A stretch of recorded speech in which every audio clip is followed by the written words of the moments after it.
Okay, here it is, the long-awaited, highly anticipated Phantom 3 Setup Guide Part 2. And in this video, we're going to go over installing propellers correctly in the correct orientation, the correct spots, and we're also going to go over all the calibrations you want to do to the craft before you ever take off from the ground. So let's get to it. Okay, at this point the firmware has been updated. The batteries are still fully charged, both on the remote and flight battery here. The next thing we need to do is put the propellers themselves on here. Now you'll notice on here, they see this one's black right here. It's like painted black, the threads. Whereas this one is more of a silver, natural metal look to it. You see a difference? So all you have to do is match them up. So black goes on black, and silver dot right there goes onto the silver here. And all you have to do is take them like this. I'll do an example here. Place it onto there and spin them. Now you can see it's not tightening, it's the wrong way. So you just go like this. And then once it starts spinning the motor like that with it, that's it. After that, when you're flying, it automatically keep tightening that blade on there. Now, me personally, I like to give it a little bit more of a snugness to it. I hold the motor and I turn the blade from the center here, but it's not necessary. It's just me being crazy, I guess. Same thing, silver. Now, there are arrows on here for lock and unlock, but it's kind of hard to see. So you can literally go like this and you'll tell if it's spinning on there or not. Same thing, I like to give it that little extra until it's fully seated on there. And you just continually go around. All I have to do is match the center with the threads, and that's it. So that one goes there. Same thing. A little bit more. And they should thread on here just like this. Very, very, very easy. Let's get back over here for another example.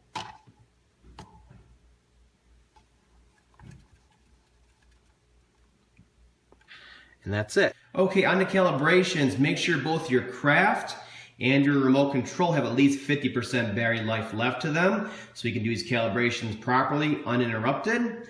Also on the craft, you want to make sure your shipping lock is removed from the gimbal, so we can start the craft up and of course do a calibration on it. And then over here on the side of it, you want to make sure the SD card is in the slot. We'll be formatting that so it's set up. And your remote control over here, you want to make sure your iOS device or Android device is connected and in the cradle via USB cable, just like so, to the back side of the remote control USB port. Once everything's connected and set up like so, we can go ahead and launch the DJI Go app and start the calibrations. Okay, once you have everything set up and connected as I've just shown, we're going to go into our device's app store and download the DJI Go app. This one's already downloaded and installed, so we're going to go ahead and launch it. Let it go through its startup screens on here.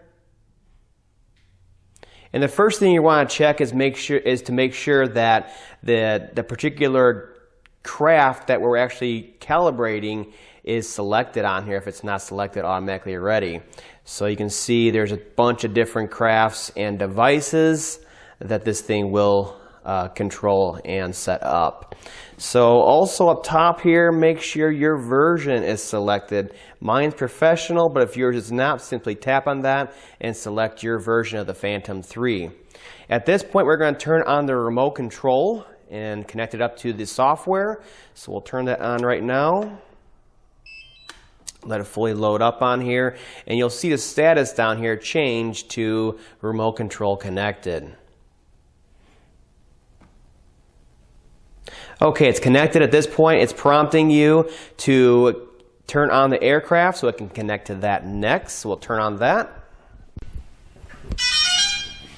And then of course it'll change to aircraft connected down below here. At that point, click on camera, and we'll be able to launch the software and start calibrating and checking the status of all the sensors on here. The home point has been updated. Please check it on the map. So at first on here, what it does is it warms up the IMU, of course, but it also pops up this information screen. This screen's a good screen to check and go through every time you start to go flying the craft, but especially now when we're actually calibrating it the first time out of the box. So we're going to go through and check the status of everything on here. It gives you the battery status, sensor status, craft battery status, gives you the option to format the SD card. It gives you just about everything in this main menu right here.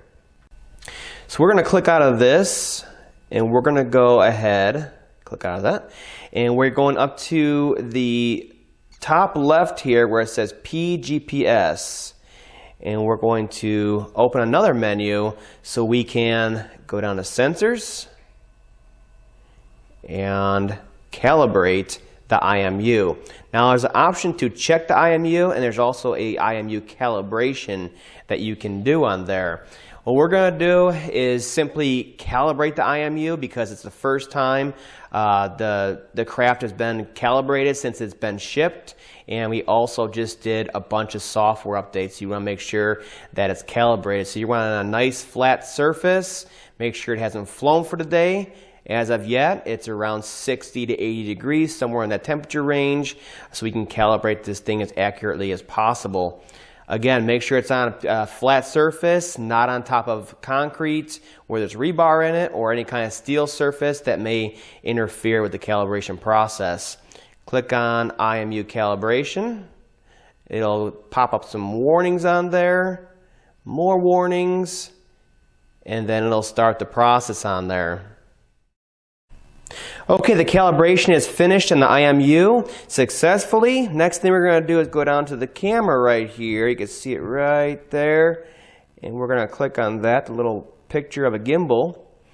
And we are going to do an auto calibration on the gimbal. Make sure it's on a flat surface, and we'll literally go through the whole entire process on there. And once it's done, it will also let you know on here. Okay, there it is up top there. Our gimbal calibration is also complete, and this will make sure we have full control over the gimbal and that it, of course, autocorrects as we fly the most accurate way possible so we can have a nice steady shot.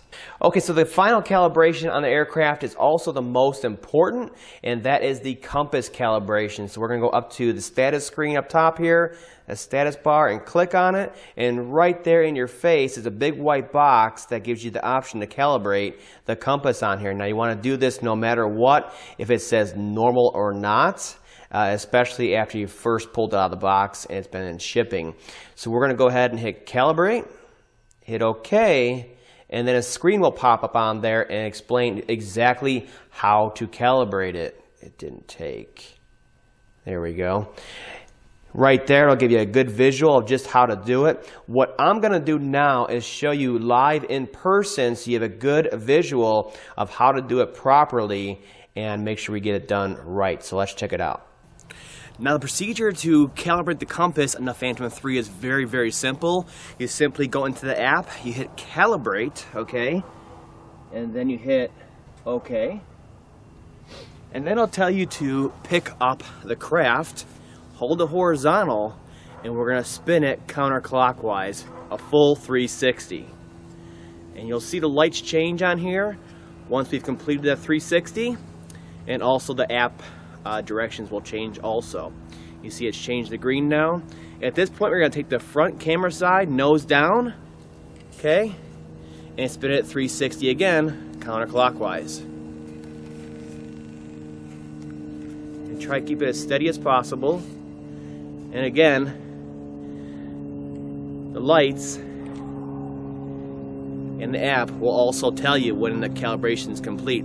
At this point, it's in regular operating mode, trying to find the GPS satellites. Calibration has completed successfully. It's that simple on the Phantom 3.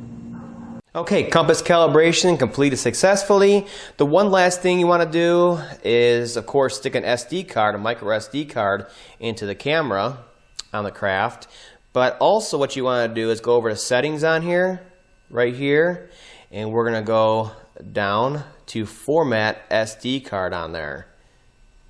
And this makes sure we have the best compatibility with the format on the craft on there. So whenever you're taking all those videos and pictures and you come back, you have something on there and not corrupted data. Now, the one last bit of advice I can give you for setting up this craft properly before going off your first flight is to make sure the antennas are pointed up like this and at a V shape like that, so that you're standing behind the controller and these antennas are beaming out towards the craft and you have that best reception and range overall.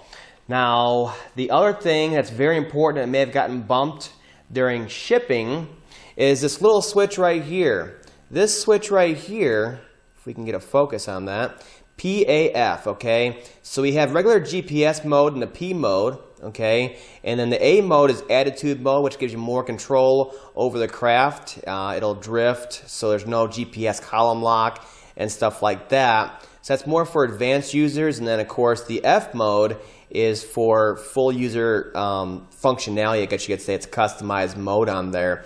So what you want to stay in until you get comfortable with the craft, and in my case, all situations, is in the P mode, which is the GPS mode, and you'll be safe. Once you let go of the sticks, it'll hover, it'll return to home, and all that stuff for you. Full functionality, very, very easy to fly that way. Just keep it in P mode. It is my advice.